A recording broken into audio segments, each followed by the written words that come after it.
साधारण मनुष्य मृत्यु से डरता है।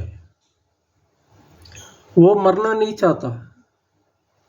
वो सांसारिक जीवन भले ही उसे दुख, परेशानियां, बीमारियां, अपमान, तनाव और अशांति देता रहे, फिर भी वो इस दृश्य जीवन को त्यागना नहीं चाहता है।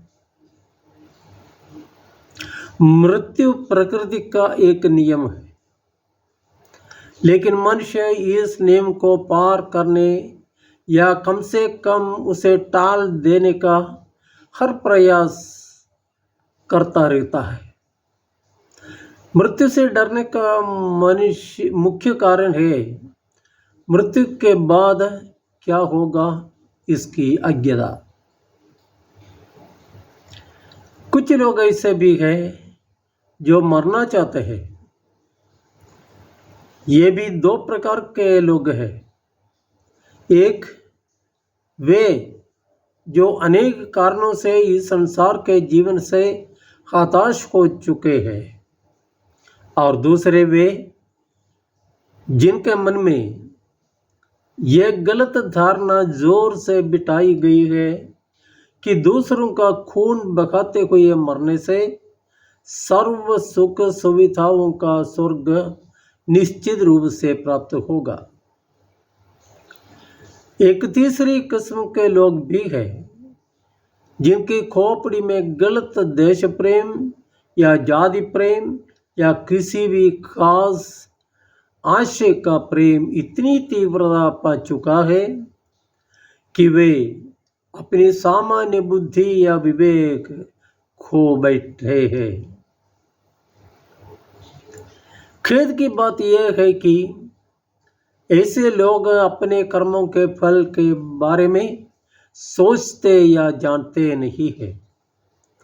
आज का सुसमाचार पाठ हमको बताता है कि अंतिम न्याय विधि कैसे होगी। न्याय विधि का आधार है तुमने जीवन में क्या किया या नहीं किया। शरीर का सौंदर्य या संपत्ति की अपारता या बुद्धि की प्रखरता या मित्रों की असंख्यता के आधार पर न्याय विचार नहीं होगा। प्रभु साफ कहते हैं कि तुमने मेरे इन भाइयों में से किसी एक के लिए, चाहे वो कितना ही छोटा क्यों न हो, जो कुछ किया वो तुमने मेरे लिए ही किया। प्रभु आगे ये भी कहते हैं कि जो कुछ तुमने मेरे छोटे से छोटे भाइयों में से किसी एक के लिए नहीं किया, वो तुमने मेरे लिए भी नहीं किया।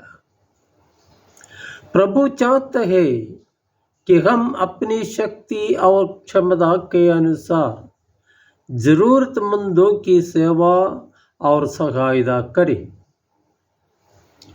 तभी हम स्वर्ग राज्य के योग्य बन जाएंगे। आवश्यकता में पड़े लोगों को अनदेखा करना या उनके मन के रोदन को अनसुना करना प्रभु की दृष्टि में घोर पाप है। ऐसे लोगों के लिए स्वर्ग में प्रवेश असंभव है। प्रभु की इच्छा पूरी करने वाले पुरस्कृत हो जाएंगे और उसको ठुकराने वाले दंडित किए जाएंगे। निर्गमन ग्रंथ अध्याय 20 में हम पढ़ते हैं कि ईश्वर की महिमा और प्रताप की झलक मात्र से इस्राएली जनता भयभीत होकर कांपने लगी। परम दयालु और करुणामय ईश्वर का रौद्र रूप न्याय के दिन प्रकट होगा। इस संबंध में नबी योएल कहते हैं कि प्रभु का दिन आ रहा है, वो निकट आ गया है, वो अंधकार और विषाद का दिन है। वो बादलों और अंधेरे का दिन है। प्रभु का दिन अत्यधिक भयंकर है। उस दिन कौन टिक पाएगा। इब्रानियों के नाम पत्र हमें यह सिखाता है कि जीवन ईश्वर के हाथ पड़ना कितनी भयंकर बात है। ये कुकर्मियों की मनोदशा ही समझ ले। भलाई करने वालों को इस प्रकार डरने की कोई आवश्यकता नहीं है। तो न्याय के दिन बिना भयभीत होकर आत्मविश्वास के साथ न्यायकर्ता प्रभु के सामने उपस्थित होने के लिए हमें क्या करना चाहिए। दुख, भय और निराशा के साथ नहीं, बल्कि आशा भरोसे के साथ न्यायकर्ता का निर्णय सुनने के लिए हमें कौन सा उपाय ढूंढना है। इसका उत्तर प्रभु ने कई बार दिया है। मेरी शिक्षा पर चलकर मेरे पिता को महिमान्वित करो और एक दूसरे को प्यार करो। बिना शर्त सबको प्यार करो। एक दूसरे की सेवा शुश्रूषा करो। रोने वाले के आंसू पोंछो और उनको सांत्वना दो। भूखों को खिलाओ, नंगों को पहनाओ, दीनहीनों को सहारा दो। हाँ, अपने समान दूसरों को प्यार करो।